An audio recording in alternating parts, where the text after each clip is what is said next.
Hi, I'm Josh, and I am so grateful you have chosen to spend some time with me as I talk about 24 books and 3 DVDs. I held up 2 fingers when I said 3 DVDs. 3 DVDs that I have acquired since the last time I recorded a book haul. I thought I would go back to previous purchases over the past few years to see how I've done in terms of actually reading the books that I have acquired. So I went back basically to the beginning of 2020, and I looked at all the books that I've purchased since the beginning of 2020 and to see how many of those that I have ended up reading up to this point. So the most recent book haul video that I recorded was in May of 2022, and so if I count the 29 months from January 2020 to May of 2022, I purchased in that 29 months a total of 21 books. Of those 21 books, I have since read 17 of them, leaving only 4 books that I've purchased that I have not read, which I think is an interesting stat to show that I'm not purchasing books just to have them. I am actually enjoying them and spending my time reading them. Now, here's the next interesting stat. So, 21 books purchased over 29 months. It's been 5 months since that last book haul was recorded, and in that 5 months, I've purchased 24 new books, which is more than the number of books that I purchased in the previous 29 months. So obviously my book purchasing has gone way up over the past 5 months. Part of that I do attribute to the fact that family members have started catching on to the fact that I'm more into purchasing books than board games these days. So instead of purchasing gift certificates for my birthday or Christmas or whatever to the game shop, I have been getting more bookstore gift certificates. So I've had a little bit more money as gifts to use on spending books. A handful of these were purchased used as well, but then the rest were purchased new by me. Oh, and one final thing, I have actually already read a few of the books that I'm about to talk about from the most recent book haul, and I'll just mention those as they come up. So, interesting stats aside, let's get into what I've actually picked up.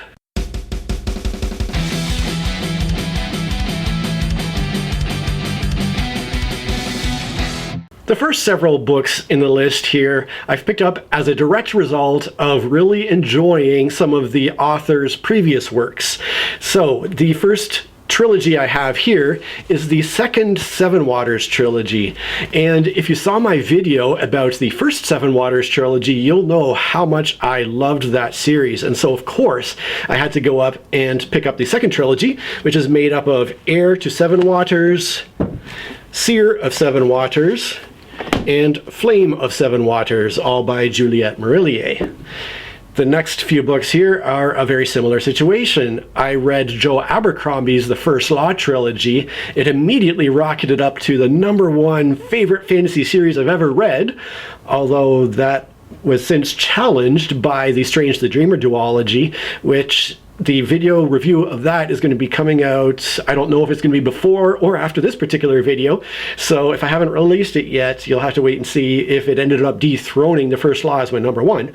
But regardless, I loved the First Law trilogy, so of course my next step in my Joe Abercrombie reading journey was to pick up his 3 standalone books plus his book of short stories. So we have the standalone books from the First Law universe, Best Served Cold, and The Heroes, and there's a third one that I haven't acquired yet that I'm still on the lookout for. And then we have his collection of short stories called Sharp Ends. Now, I'm pretty sure there is a second trilogy set in the First Law universe that I'll be getting to once I've gotten through these standalone books. And if it's not the First Law, it is definitely another Joe Abercrombie trilogy. So I fully expect to get through all of Joe Abercrombie's works eventually at some point. Now, the next 2 are actually science fiction books, which I don't dive a lot into sci-fi. I don't find it to be as compelling or interesting as fantasy in general, but I picked up The Dispossessed by Ursula K. Le Guin. I have since read the book. That's another review that is going to be upcoming, and I found this book so fascinating in terms of the themes that it explored that I went out and purchased another Ursula K. Le Guin sci-fi book called The Left Hand of Darkness, which is also rated very highly on Goodreads. So after enjoying The Dispossessed, I am looking forward to getting to The Left Hand of Darkness at some point in the not too distant future. The next two books, I think, are not necessarily a direct series, but they are connected stories in the same universe. And we have Paladin of Souls, and we have The Curse of Chalion, which are both written by Lois McMaster Bujold. The Curse of Chalion here, I think, is the first book, and it was spoken of very highly by Zara. When I watched her review, I thought, yeah, that looks like the type of book I would really enjoy, so I had to go out and get that. There is a third book in the same sort of non-series connected books, but I've heard that the third book is not very good, that it's more worthwhile to read just these two books. One thing that really annoyed me is that they are completely a different format. I wish that this book had been the same size as the first one, but, you know, it is what it is. Next up is an used book that I picked up from a thrift shop, and that is called Men at War, A Soldier's Eye View of the Most Important Battles in History, edited by Bill Fawcett. And this is just a series of stories about soldiers, told by those soldiers throughout history. I think it goes all the way back to ancient Rome and then all the way up to modern times. If you've been following my channel for a while, you know that I do enjoy reading memoirs of soldiers and just the experience of being in battle, being involved in that kind of just absolutely insane, crazy environment, and just the impact it has on individuals and the people who participate in that. So this looks like just kind of a series of short, interesting stories that I would enjoy.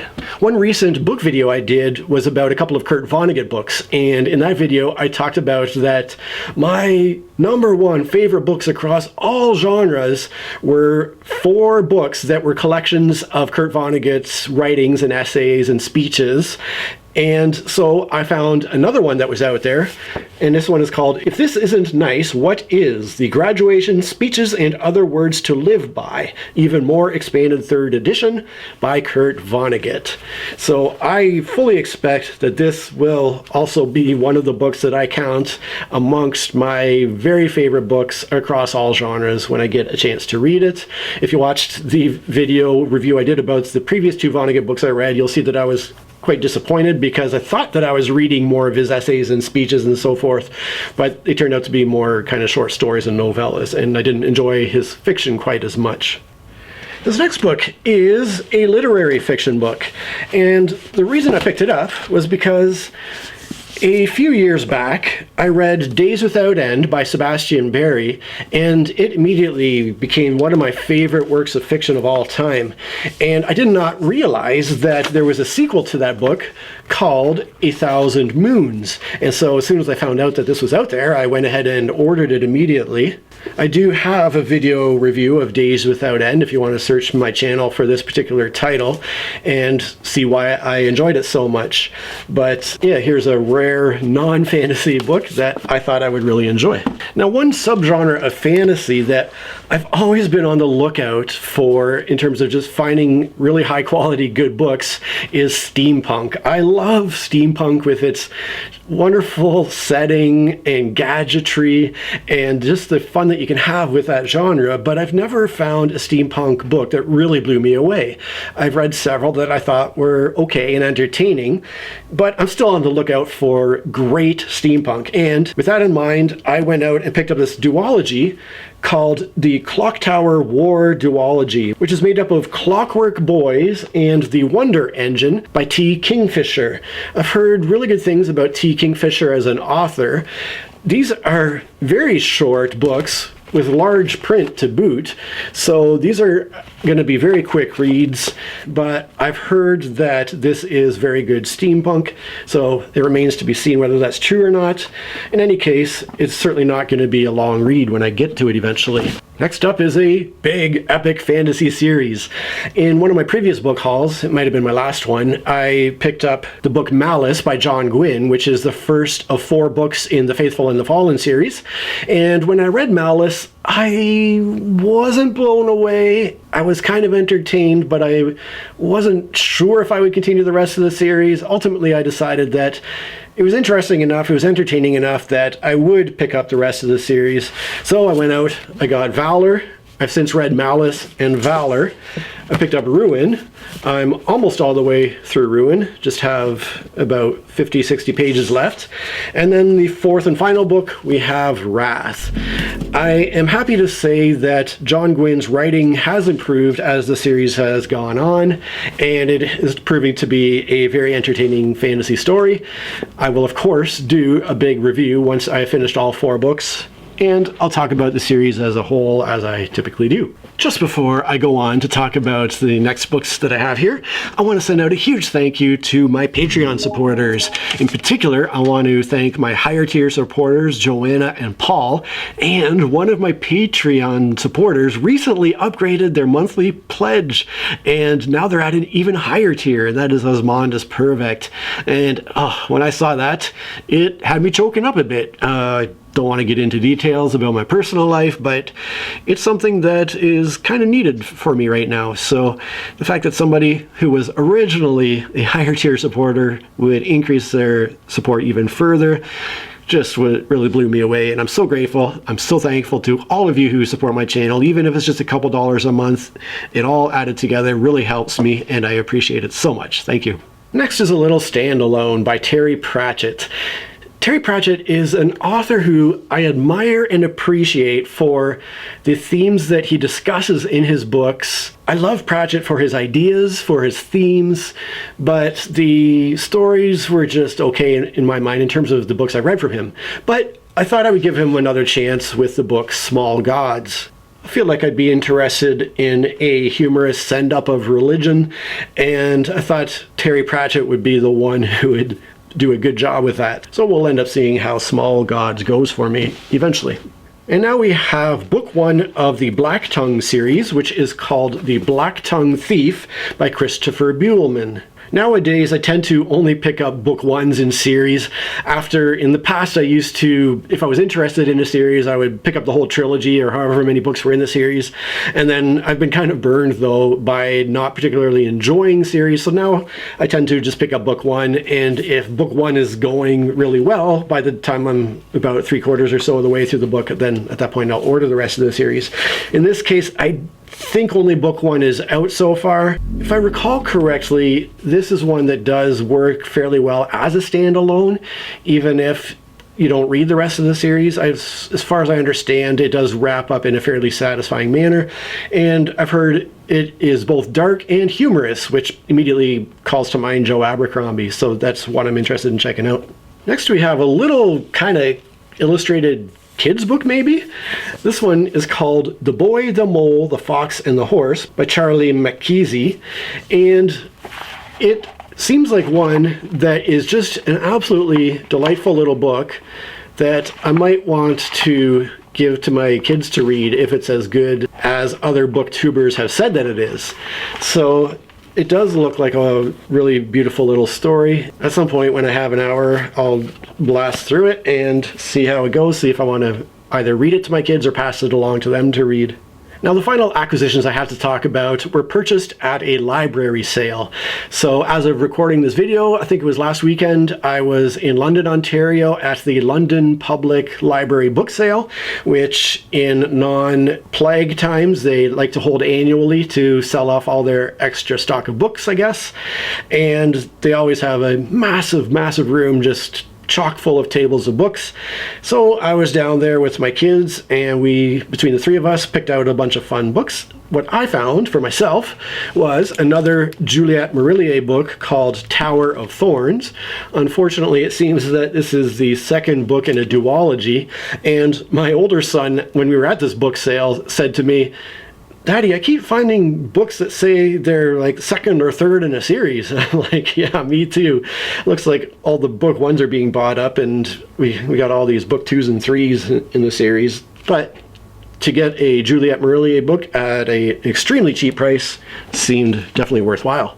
In the past, a book that I had picked up new was Blood Song by Anthony Ryan. Again, this is another case where I picked up book 1 of the series to see how I would enjoy it. I haven't gotten around to it yet, but after I purchased it, I did a little bit more reading on Goodreads, and it seems the consensus is, unfortunately, that book 1 is amazing, really well done. Book 2 is pretty disappointing, and book 3 is an absolute disaster. So I was actually regretting picking up book 1.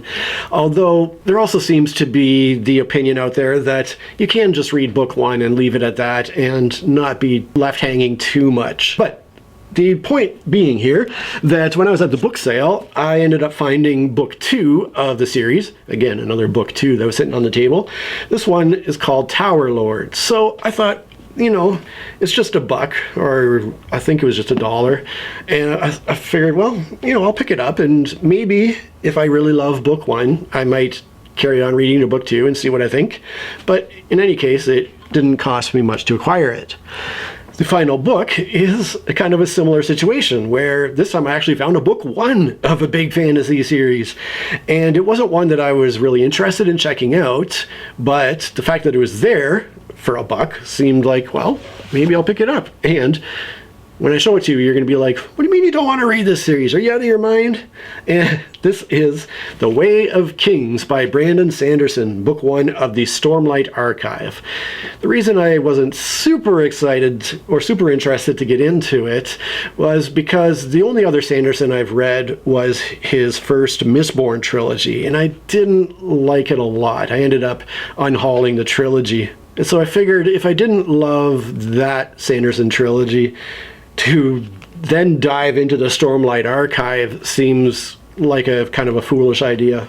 But, you know, then like I said, I saw this sitting there for $1 or whatever it was, and I thought, you know, maybe at some point I will want to actually sit down and check it out, and maybe I will enjoy it. I certainly don't want to judge an author based on one trilogy I read from them. And now we'll just wrap it up with 3 DVDs that I found at this book sale. And there is one that is very directly book related, and that one is a movie called The Road. And I had no idea this was a film because I read the book, The Road, some years back and absolutely loved it, like kind of top 10 fiction of all time, loved it.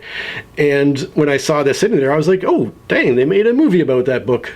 The book is by Cormac McCarthy, by the way, and I thought, hey, it might be interesting to check that out because I really enjoyed the book so much, although I expect it to be a very dark and bleak film, not overly happy or uplifting. Another one that I found that I was very happy to find was my favorite movie of all time that I seem to have misplaced my original DVD that I had, and that is Snatch, a Guy Ritchie film, which I tend to really enjoy Guy Ritchie's really quirky movies. But yeah, this I've said for years is my favorite movie of all time. Close second would be the Lord of the Rings trilogy, but when I saw this there, I was happy to find it because, like I said, I don't know where my original DVD ended up.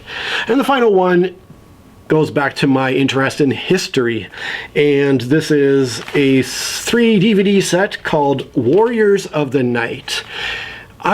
Since I was a little wee kid, have been fascinated by aviation, in particular by First and Second World War aviation. And when I was a young child, I read tons of biographies and autobiographies of these flying aces of the First and Second World Wars, and even more modern stuff. So that's something that has always been an interest of mine. I expect a film called Warriors of the Night is going to be maybe about mosquito fighters, if I had to guess, although there are what looks like Lancaster bombers on the front. So maybe it's about nighttime bombing. In any case, the history interests me, and so I thought I'd grab the DVD. And now I'm caught up to mid-October with the books that I've purchased. Please do let me know what you have picked up recently. What books have you recently acquired? What are you really looking forward to reading? Are there any upcoming releases that you're excited about? I'd love to hear all about it in the comments, and I thank you so much for watching. Hey, it's Josh. Thank you so much for watching my video. If you could consider doing one of the following things, I would appreciate it. Maybe give me a like.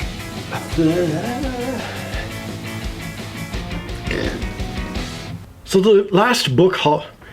the most recent book haul that I Essentially, I have essentially these were both spoken of.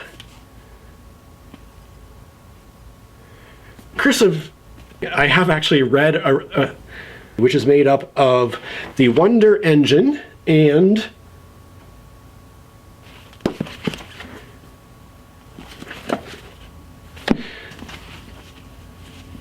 which is made up of